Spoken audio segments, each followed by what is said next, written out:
نصیحت و توصیه دارم برای عزیزان و دوستانی که ترانه خوانی دارند.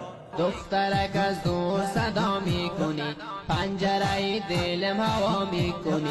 دخترک از دور صدا میکنی، پنجره دلم هوا میکنی.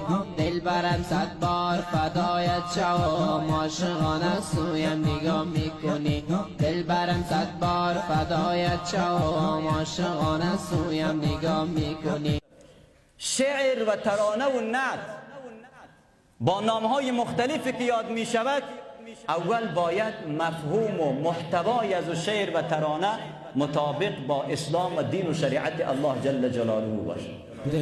دلبر گفت صدایت کردم، سویم نکردی دلبر تو یک نگاه. قند و شکر گفت صدایت کردم، سویم نکردی دلبر تو یک نگاه. سویم نکردی دلبر تو یک نگاه، تنها گذاشتی مرا تو با غمها.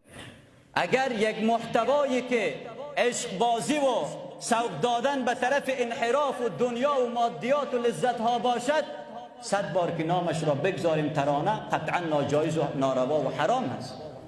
اسمش همون موسیقی هست، همون مسئله ای را که دین و شریعت حرام میگه. و مسئله دیگر در ترانه خواندن و اشعار سرودن و نعت خواندن، یک مسلمان تقلید از انسانهای فاسق و فاجر نداشته باشد. متاسفانه یک تعداد از ترانه‌خوان امروزی اول موسیقی و خواندن را گوش میگیرند، سبک از او را تقلید میکنن، تمرین میکنن. دست تو دیگر هیچ نیاید، تو هستی آخرین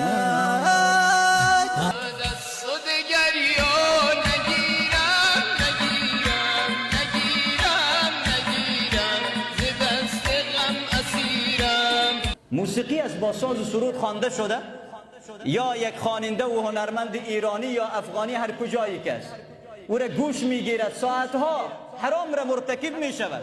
موسیقی گوش میگیرد، بعدش می آید یک پارچه شیری که اسمش را گذاشتن نعت نبوی صلی الله علیه و سلم، به سبک همون انسان فاسق و فاجر میخوان. چقدر سخت جدایی، تو رسول خدایی.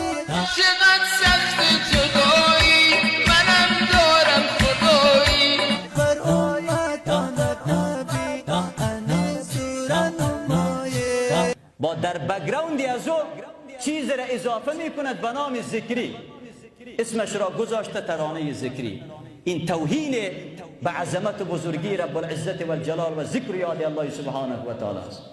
مگر می شود ما ذکر الله را یک آله و اسباب برای موسیقی و ترانه ما بسازیم؟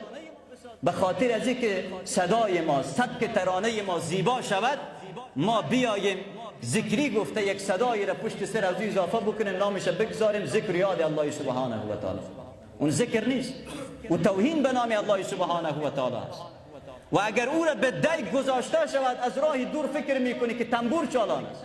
همون موسیقی هایی که در نظام جمهوریت و حتی والله تعداد زیادی از عزیزان مستند نقل کردن، همین طور ترانه هایی که سبکش از انسان های فاسق و فاجر و آوازخوان تقلید شده، در هتل ها گذاشته می شود، زنها بر اساس از رقص میکنند.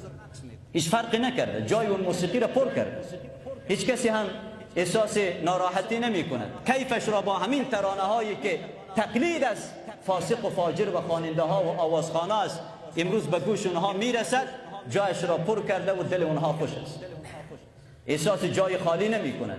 این موضوع مسئله را باید همه عزیزان متوجه باشد. ترانه های به ما روان میشه، حالا ترانه ای که تازه خوانده و اصل موسیقی که قبلا خوانده شده، هر دویش هیچ با هم فرق ندارد. فرقش این است که او موسیقی دارد، بگراند تنبور دارد، گیتار و چیز و دیگه موارد موسیقی آلات دارد، اما این نامش را گذاشته ذکری. همون سبک است، حتی اکثرا همون کلمات هست که این انسان خواننده و فاسق به زبان آورده. و این مسلمان میاد ما ترانه میخوانه، او نسبت میته نعت نبوی به محمد مصطفی صلی الله علیه و سلم. و دیگه ای که از طرف وزارت امر بالمعروف رسمی مکتوب آمده که جلب این طور افراد باید گرفته شود.